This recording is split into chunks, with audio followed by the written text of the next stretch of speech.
Greetings from Snake Mountain Boatworks on Monday, July 15, 2019. Here's an update on the 1937 20-foot Lyman runabout, the Eagle. As you can see, we've made major progress since we last reported on her. Her hull sides have now been painted in, Joe, how many coats did you guys finally put on the black? I had 4 coats. 4 coats? Yeah. And we had George Kirby at George Kirby Jr. Paint Company mix us up a gallon of the low luster black.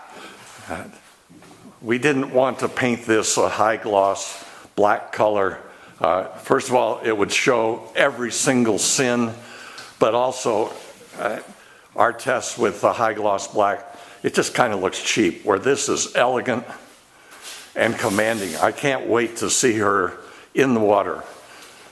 Below the waterline, we have finished her fairing, finished her sealing with TotalBoat Thixo Flex, and along the garboard seam, we used some 5200 in that seam and finished it off with the TotalBoat Thixo Flex. And now, well, Joe, why don't you tell us what you're doing now? Yeah, I am taping off. I actually, last week, I finished up the tie coat for the boot stripe, and now I'm retaping it so I can go through and use the white boot stripe, and hopefully I'll have that all done today.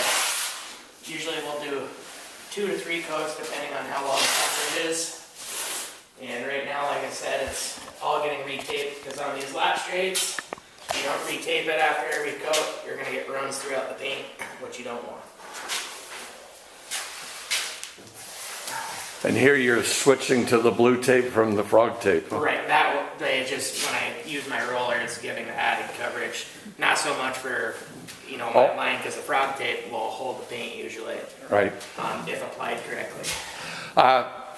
Joe introduced us to his trick with frog tape so that you ensure yourself of an absolutely knife edge.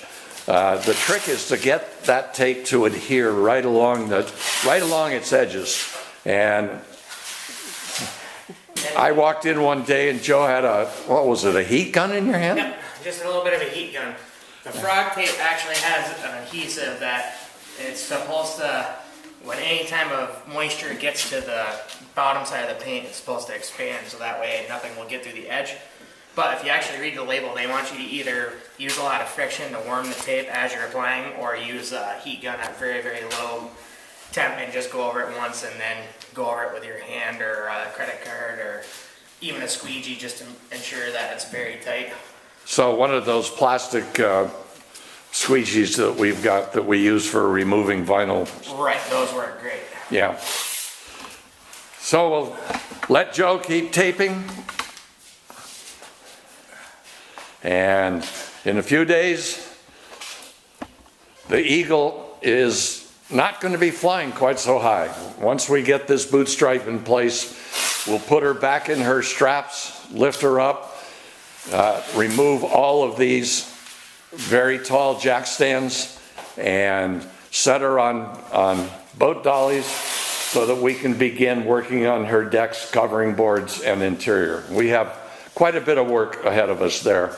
But it's great to see her effectively ready to go in the water. There are a couple of holes where the prop shaft and the rudder and other things protrude through the bottom of the boat. But she's making great progress. We're very pleased, and we continue to be impressed by her condition. Remember, she's a 1937, certified 1937 runabout, and to this point, did we find just a tiny bit of rot behind the splash rail? Or? Yeah, on the port side aft. Right. And it's very little bit of rot. I mean, it was for the year of the boat, you're actually surprised that you don't see as much as what this boat had. I mean, literally the only spot on this boat was just one where one of the bolts went through. You can tell where either the caulk that they used failed, or whatever sealant they used behind the splash rail just failed. So moisture was getting behind it and would rot, but it's maybe the size of a $50. Yeah. And then we'll install the splash rails before we drop her as Yeah, well. that will be done right after I get the boot strip done on And this. they're black, They are black. that's right, because they're above the waterline. All right, so that's the update for July 15th, 2019 on the 20-foot 1937 Lyman Runabout Eagle. Thank you so much. Bye-bye for now from Snake Mountain Boatworks.